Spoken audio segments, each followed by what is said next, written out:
Welcome to the Content Creator's Guide. This is a place where we expand our knowledge on what it takes to be successful in an ever-expanding world of content creation. Join me as I sit down with individuals sharing their success stories and tips that help them get over the hurdles they faced on their journey to creation success. All right, let's create.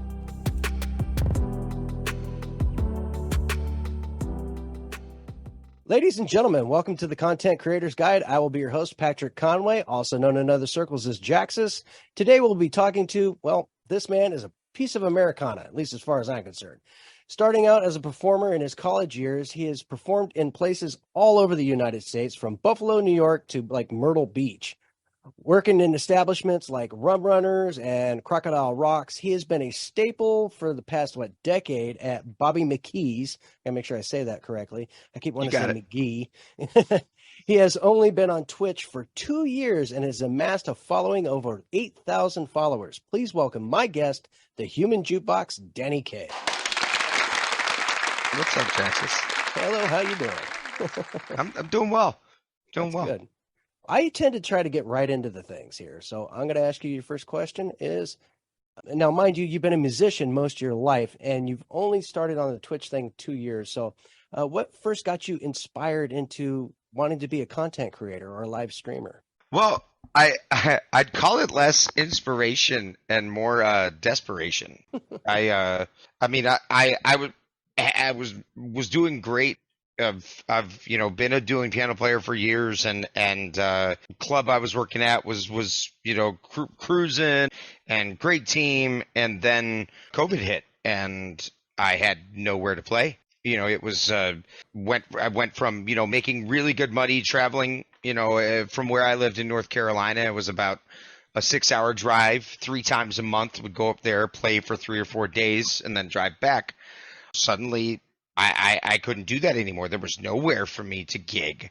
And nor was there any real, I have my reputation. Like, if I was to lose a gig, I would be able to get another one because of all the people I know. And you've built and established some relationships. Yeah, but there were no places to work. Right. Nor at the very, very beginning, it was okay, well, let's get through this couple of weeks or this month. But very quickly, it was easy to look out, at least for me, it was easy to look out at my future and say, I have no guarantees that I'm going to have a place to play anytime soon. And I didn't.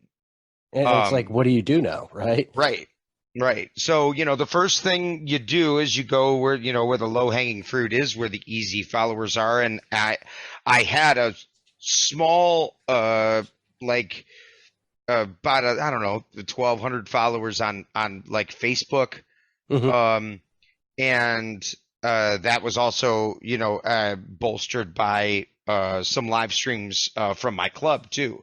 So I was doing live streaming on Facebook, but quickly I realized that it was not built to do that. It wasn't the right medium for it, right? It wasn't. There was no avenue for organic growth like Twitch. There was no discoverability, and there wasn't a real audience looking for what I was trying to do, and that was to be more of a longer form entertainment thing, not just like them to run in and get their song right now and then leave immediately, for whatever.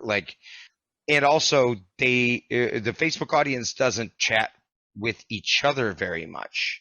Like, Twitch is a community, mm-hmm. and everybody talks with one another and about the show and about things. And Facebook, I found it felt like being in a room of people who were all just yelling songs at me to play.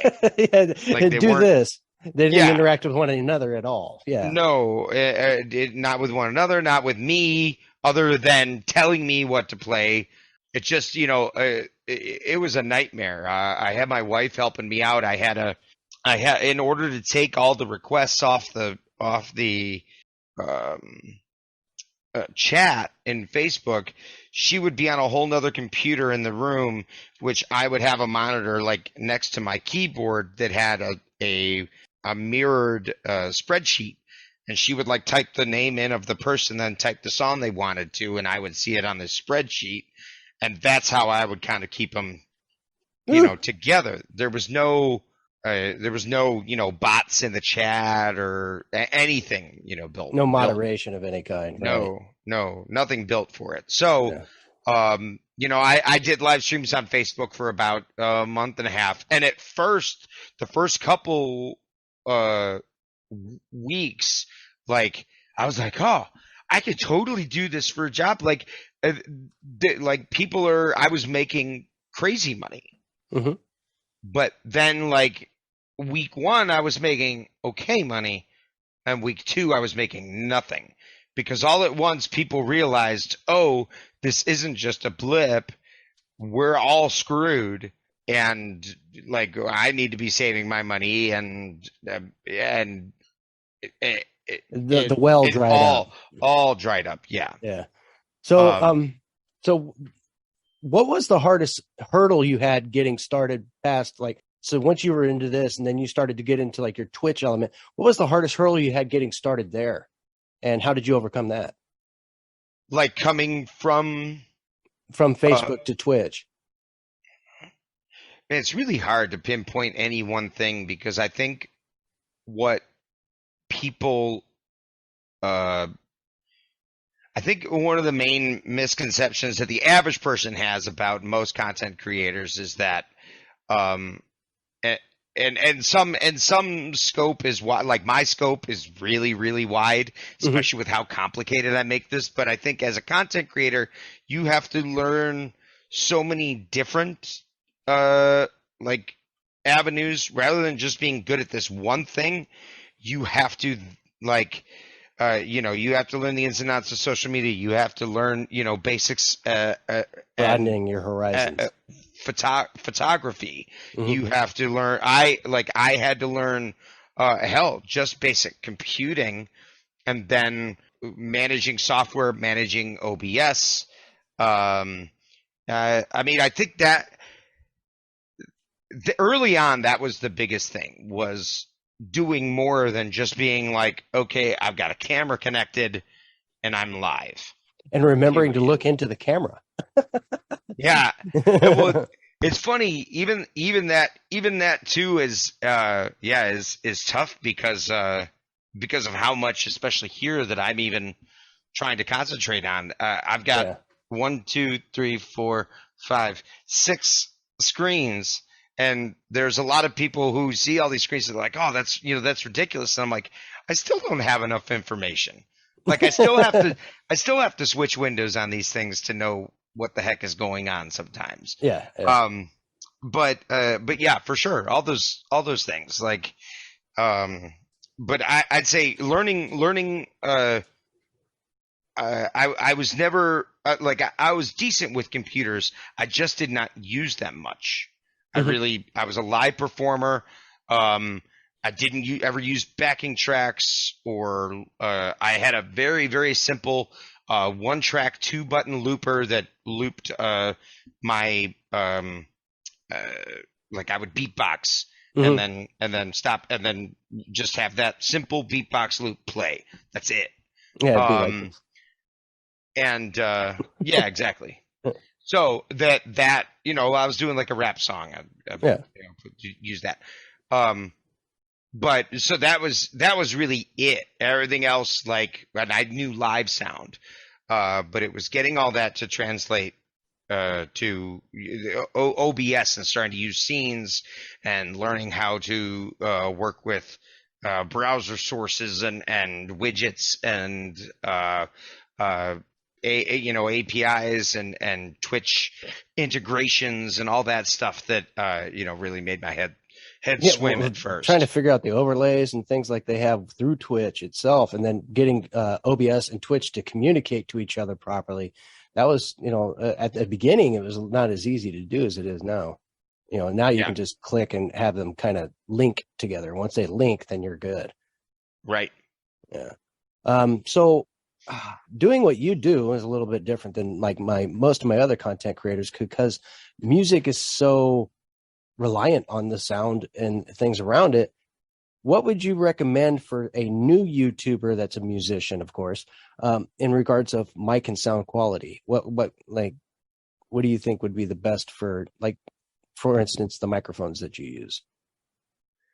Well, to be totally honest, I haven't used many different microphones. Like the one that I use the most here is this SM7B, which is a pretty tried and true studio dynamic microphone.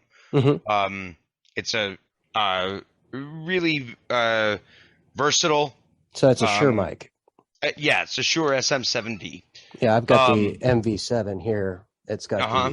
It's got the um, XLR connection, and then I utilize the USB because I do podcasts. I don't have to worry about it as much. Yeah. Yeah. Yeah, and I mean, there's something to be said. It's also all dependent on how techy you want to get. Um, like if you are gonna run a lot of different audio inputs, if you're going to run, uh, like you're going to need a bigger interface with, you know, many actual inputs. You could get a really nice, USB microphone, uh, and run all your instruments on MIDI and never need inputs on your interface because you're not running any real audio. So it's truly dependent on how high you're aiming, what you want to grow into. Mm-hmm. I've been happy with a bunch of purchases that I've made where it and this is prefaced by like don't go out and buy, you know, it's not if you buy it they will come, like that's it, No. you don't need to buy, the best stuff. Chances are, like, if that you can make, what you have work, as I did early on. Like, I had music equipment, I had an audio interface, and I was able to make it work for what I had. Right. But if you're seeing growth and you want to continue to grow, I've made a few purchases that have allowed me to grow around them. Yeah. I mean, there's Like, $200 difference between my microphone and yours. yeah, I mean, that's a simple comparison right there. Is that these are the same company, and this is two different models, and this one right here is like 219. That one's like 450. yeah, So it's like a $400 mic. yeah, Yeah, yeah. So yeah, there's um, definite differences. yeah, but like, for example, the first audio interface that I ended up buying past, I had a really simple two-channel Focusrite, which for many people, if you're doing very simple like audio setup, the Focusrites are great. They're really simple plug and play. They're well supported. If you if you have it set up right, there you can they're versatile. But I bought this AudioFuse Studio. It's a Arturia interface, that was like as my base interface. It had four mic inputs on the front, four instrument inputs on the back, and then it allowed me to buy. Then when I wanted to expand, when I started having guests here, when I wanted to have more instruments plugged in, um, the Arturia 8 Pre, which is another whole 8 inputs, but So it's like a it's rack. a hub. It's a It's like a rack hub. mount unit that I can put elsewhere. So yeah, they talk to each other Mm-hmm. well. And I knew that was available. That the more I wanted to expand, I could add more of those at any time and make it a slave, and it would work. No, so it's all Well, XLR to XLR connections, or no, no?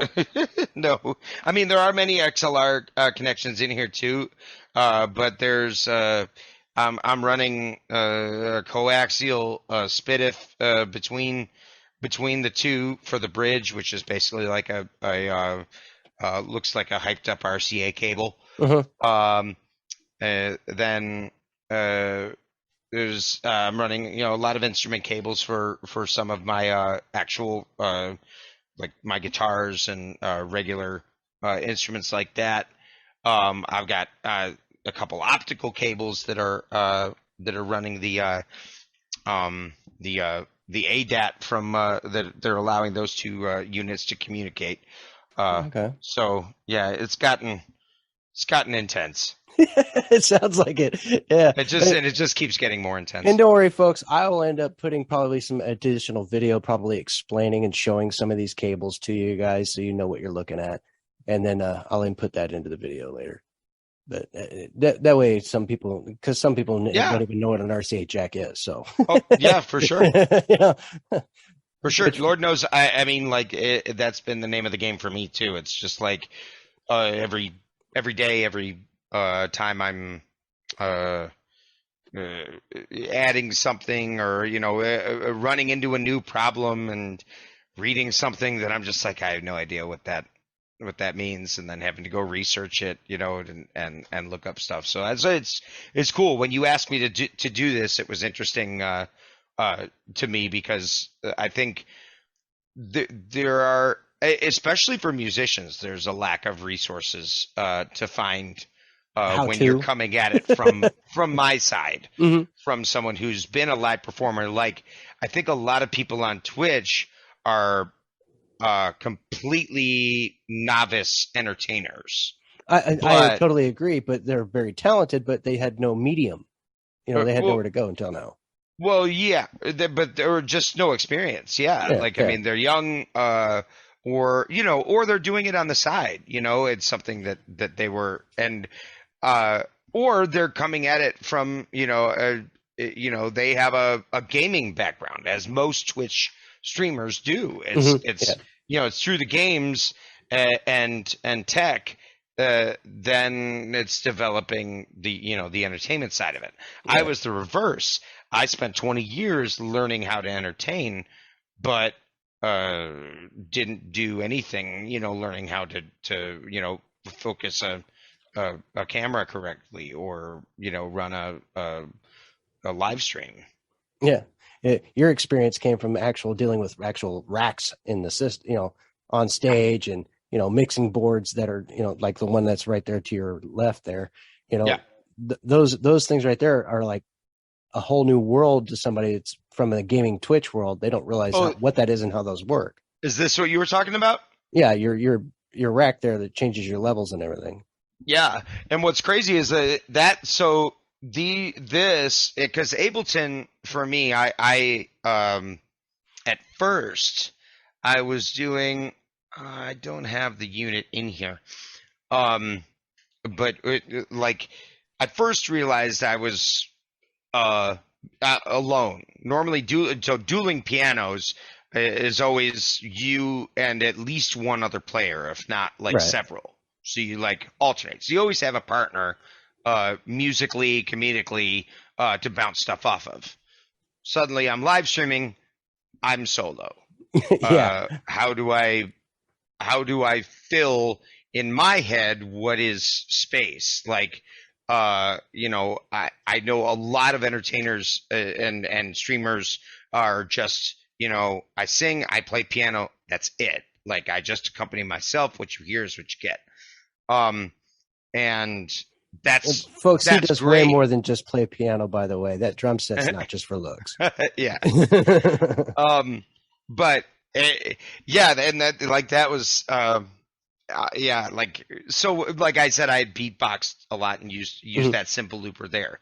Well, I first started with a Boss 2 channel looper.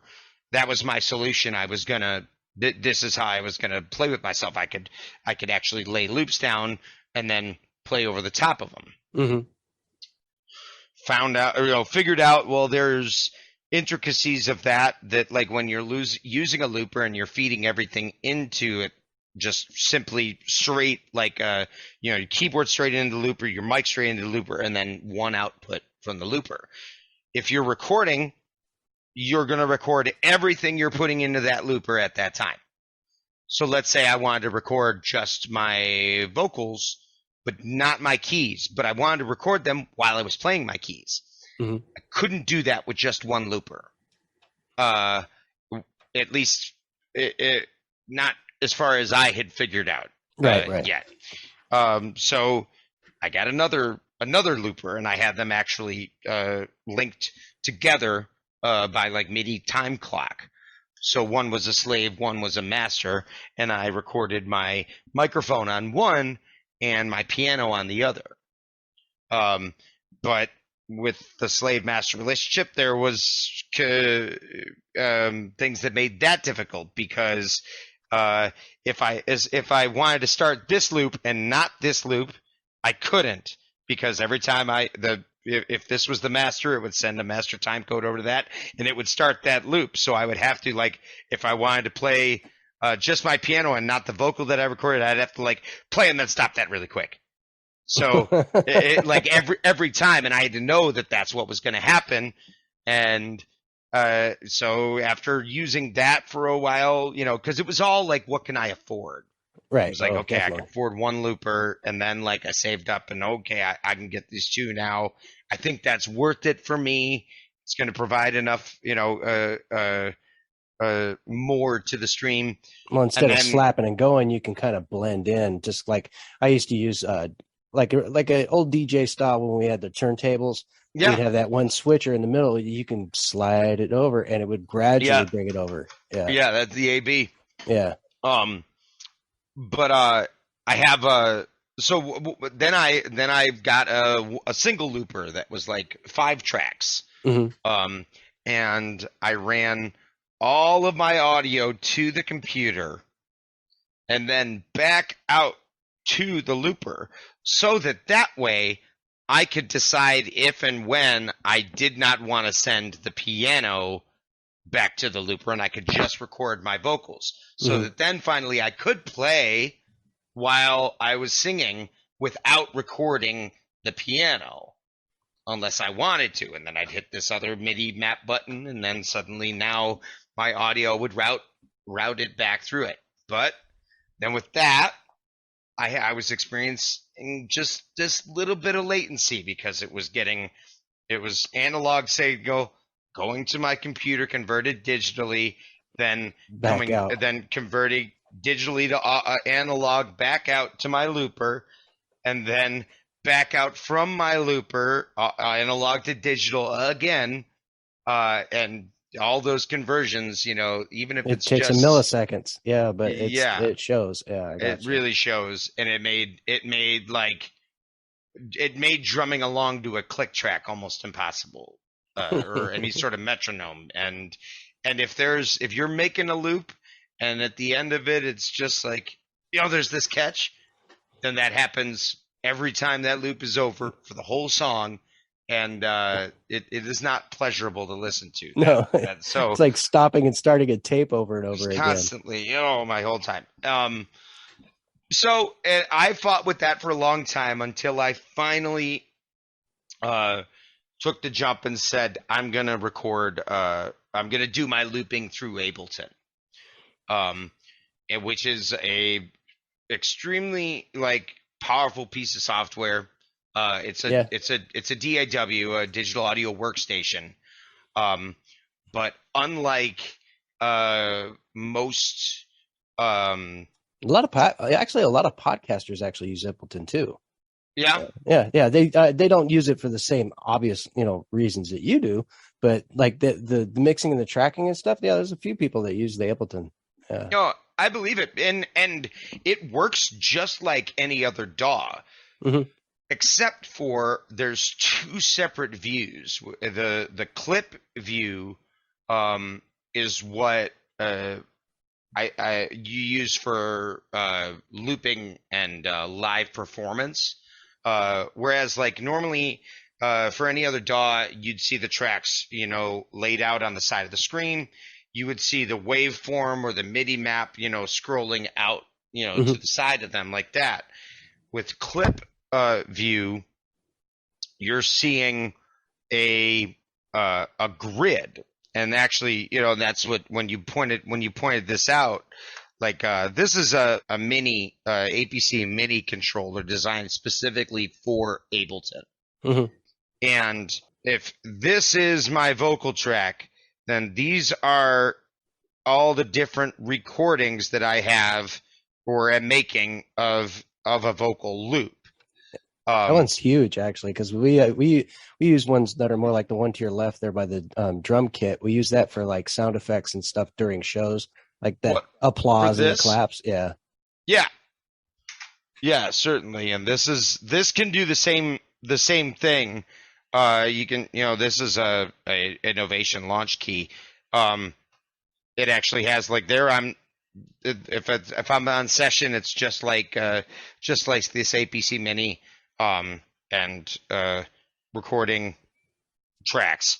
hmm Then I can also there's finger drums that I can set up as for whatever create your own sounds little like hi you hats said. or whatever. Yeah, Yeah, yeah, yeah. exactly. I can even play that's actually a keyboard layout.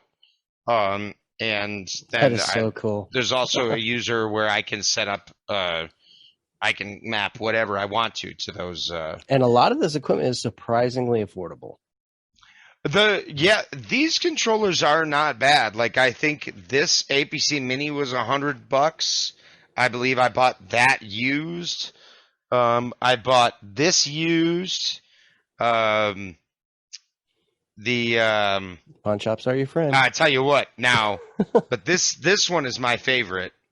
Uh, yeah, I use Reverb a lot. Reverb.com for used gear has been pretty good to me. Hmm. Um, I just bought this one though. This was not cheap. This was more expensive than like all three of these controllers. Um, but the customization of this and then how compact it is, I'm super excited about. Uh, they're all totally MIDI mappable. Like there's 4 different banks of stuff that I can assign them to. And right now, like this is where I control all of my effects. So at my fingertips, I can, there's my turning my reverb and delay on and off in between my songs. Like I'm going to sing a song, so I turn the reverb and delay on. And then once I'm just here talking to chat, you want to turn it off. So you're not just, Sounding like a big echo echoing. phone. Yeah. Like this one controls the time of my delay. Whether it's like a slap back or if it's on every beat or, once a measure, this controls the depth of my delay. This controls the level of my delay. This controls the size of the room for my reverb. This controls the level of the reverb, and I can map all of those, individually, Where it's just a tap, tap, tap. very easily. Yeah. So that's been revelatory. I think the biggest hurdle, one of the biggest hurdles for me, has been learning MIDI and MIDI control because all of this is now MIDI. This is a MIDI instrument. This is a MIDI instrument. MIDI, MIDI, MIDI, MIDI. All of it. And what is that by definition? It's basically the electronic language that was designed, and it's actually really old. Like as far as tech, as far as like in tech circles, you think about what are the languages and programming things that are still being used now. After like 30 years, because I believe MIDI was developed in like the 70s, I think, first. I think you're right. Yeah, so it's really old and it has not changed much at all. But basically, if it works well, don't mess with it. Yeah, it's and it's actually been appropriated for a lot of other uses as well. Because at first, it was just simply to say, okay, how do I represent this musical occurrence in digital form? So I am pressing C4 with this velocity, this hard, and holding it down for this long and then releasing it. And it is digitally the representation of that.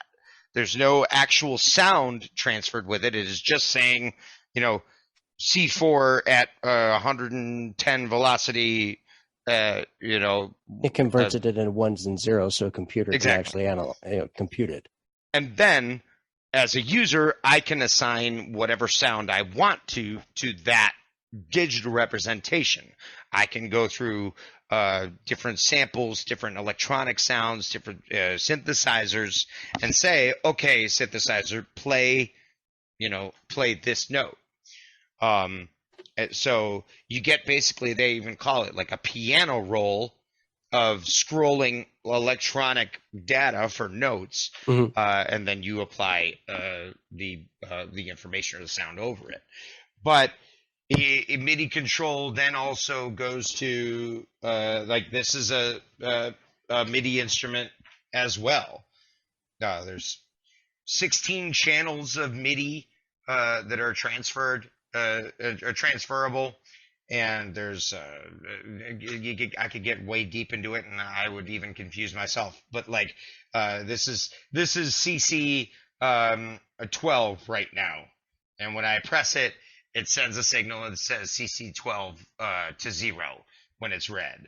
And then when I press it again, when it's green, it's saying CC12 on channel 9, 127, which is the maximum value for every MIDI channel or every MIDI. It's like closed or open circuit kind of thing. Yeah, basically. Yeah. So, all right, folks. 1 second. I'm going to go ahead and I am going to do our quick little mid break here. Because I'm really fascinated by a lot of the things you're saying right now.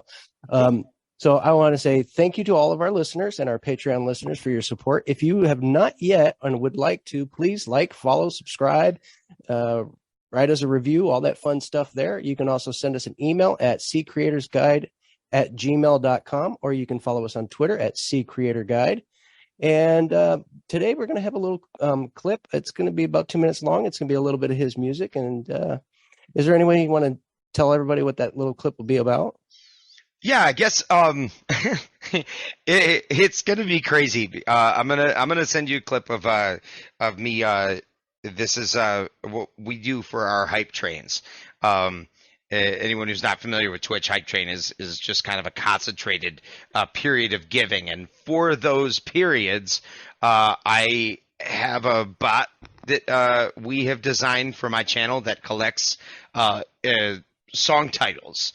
So people just throw song titles out, and I play as many of them as I possibly can. So this is just a couple minutes of the craziness that happens when hype trains get triggered in my channel. They're so much fun to watch. Yeah. We will be right back after this message and the short clip from today's talent.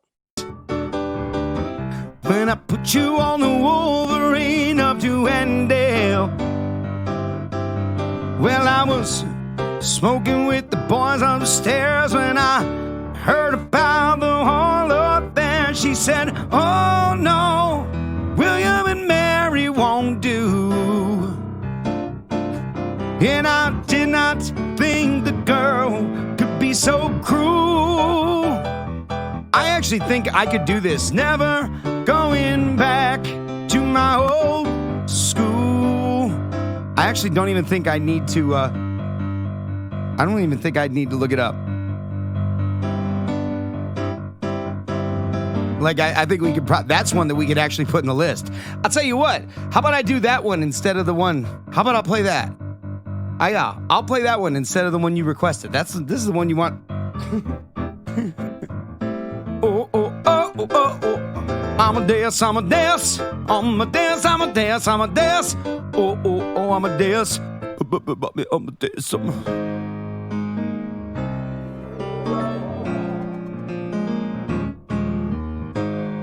You know it sounds funny, but I just can't stand the pain. Girl, I'm leaving you tomorrow. You can't always get what you want. You can't always get what you want. You can't always get what you want. But if you try sometimes, you just might find, you just might find, you get what you need. Harry Truman, Doris Day, Red China, Johnny Ray, South Pacific, Walter Winchell, Joe DiMaggio, Joe McCarthy, Richard Nixon, Studebaker, Television, North Korea, South Korea, Marilyn Monroe. Come to my window, crawl inside, wait by the light of the moon. Come to my window, I'll be home soon.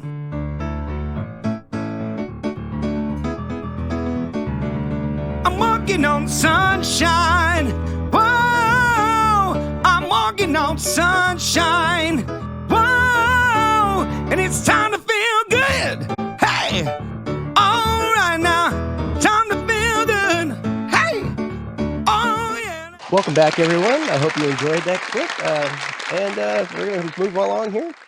I kind of lost where I was at. I'm going to ask you real quick.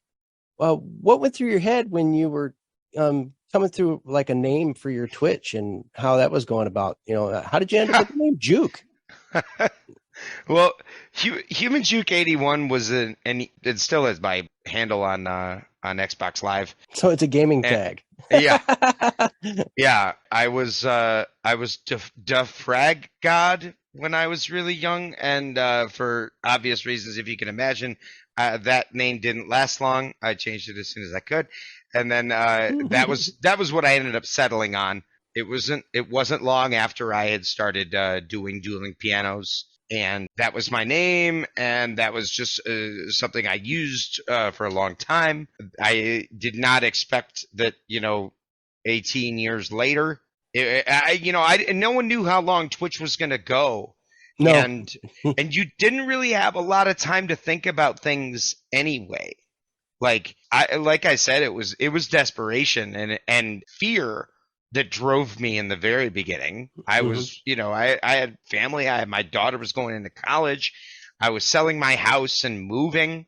So we had all those costs. My wife was been out of work for about 8 months and on disability with a undiagnosed health thing that is still ongoing. There was a lot going on, and I was terrified. Yeah, just couldn't. And you don't have any sort of it's way harder to qualify for unemployment as a self-employed musician, as well as I was doing. I mean, I was doing great. I really didn't know many dueling piano players, who I was lucky. I was doing great, and then it all fell away. So I'm sorry though. I went on a tangent there about that. Life happens. You were saying what was your question though? It was about you coming up with your name, and yeah. So that's what I mean. I was terrified, and I couldn't, you couldn't think about anything. It was just do. So it was like Human Juke 81, sure. I know me, that's who I'll be.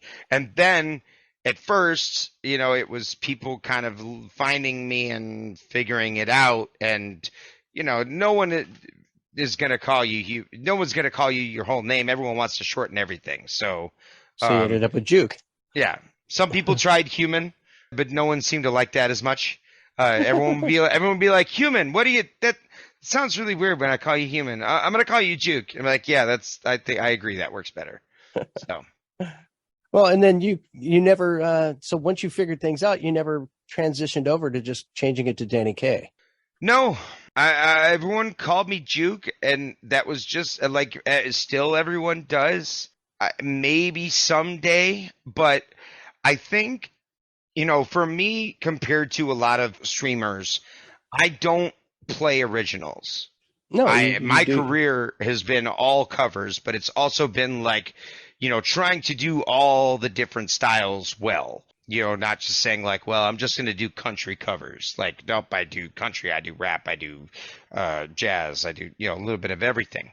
Yeah, Americana. That's what I call it. Yeah. I liked Juke only because I felt like that was representative of what I do. You're like a human jukebox. So yeah. Yeah. It's just yeah, that's my identity. So, It fit. know, Yeah, for yeah. sure. So what do you think a question that like new content creators or new Twitch musicians fail to ask, like when they're getting started, something that they should have asked when they were beginning that they just seem to fail at doing? Well, I mean, as far as question, I'm not. It depends on. It really did. What's amazing about Twitch is that even with it seeming like everything is similar, everyone's approach and problems are unique to them. Mm-hmm. And I think that being yourself and doing what you're good at, I'm not saying it's a bad idea to stretch yourself and to try things. Mm-hmm. That's part of the creative process too. But I think, as I'm talking through this, I'm like, working through your question. I think the thing that people miss is that as an entertainer, you want to do the things that make you special and that make you shine. Mm-hmm. And you want to shy away from the things, at least, and work on the things that you're not good at, and actually be able to be objective with yourself. I think that's the hardest thing for any entertainer, live performer, is to like be able to step back from yourself and say, okay, what is good about this? What do I really need to work on? But to show yourself in the best light and not try and do all the things that everybody else is doing just because everybody else is doing that. Mm-hmm. They're not, like, most of the time people are going to stick with you because of what makes you you, not because you're doing all the things that everybody else is. I have such a shotgun approach. I feel like I'm trying to do everything that everybody's doing at all times. Still, I know what I'm not good at, or what I think I'm really bad at. The songs I can't sing, the styles I can't do, and I avoid those. And I try and, make sure focus I'm on what you're good at. catering to my strength. So I think that's the thing that everyone misses. And what you enjoy. Like, especially with Twitch, like, it's about building your niche audience.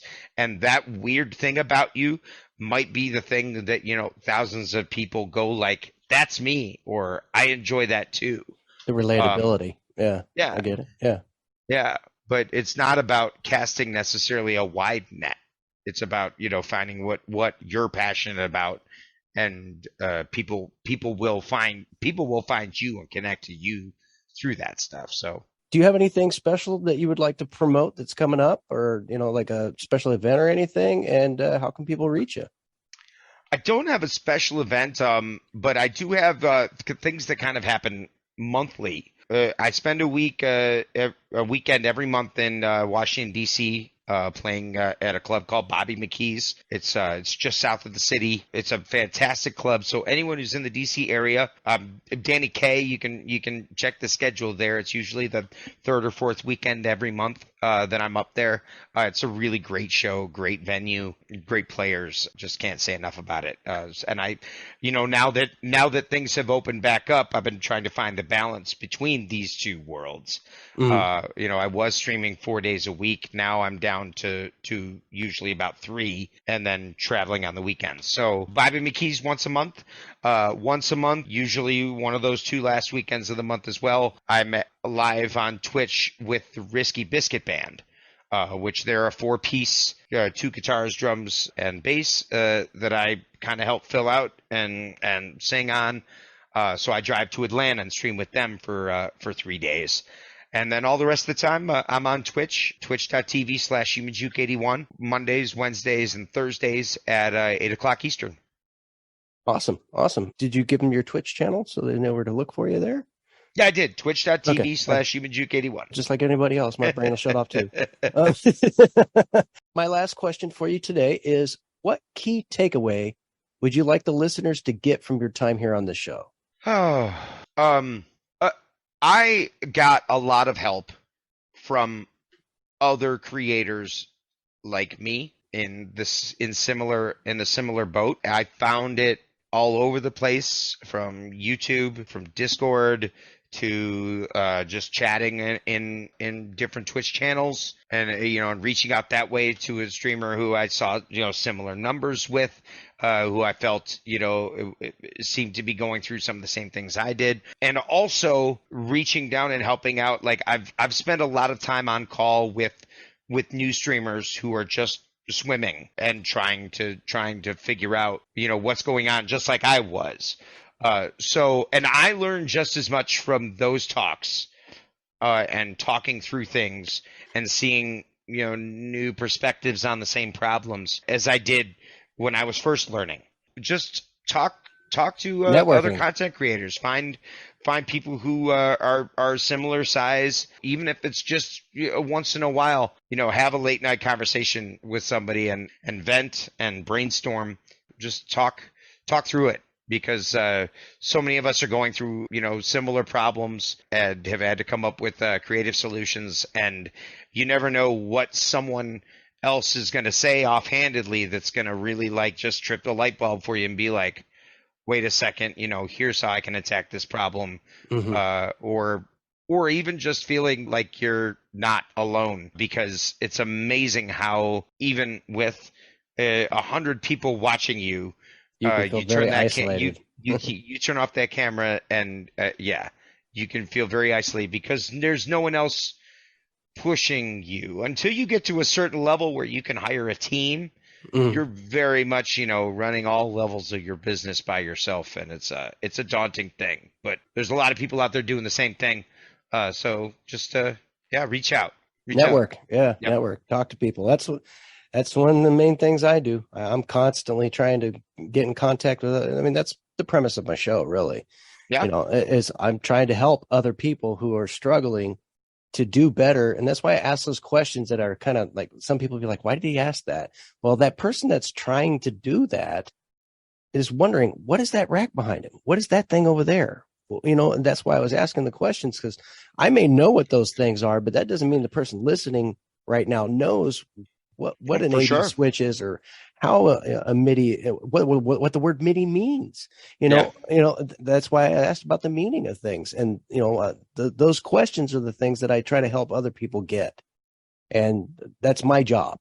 I'm trying to help you, trying to think of those questions that you don't think of. And that's why I have my email and my Twitter, is so that you guys can ask me those questions in those emails. I'm basically trying to create a weekly conversation with anybody who's interested in the same subjects, like musicians on Twitch or content creators making their own podcasts and things like that.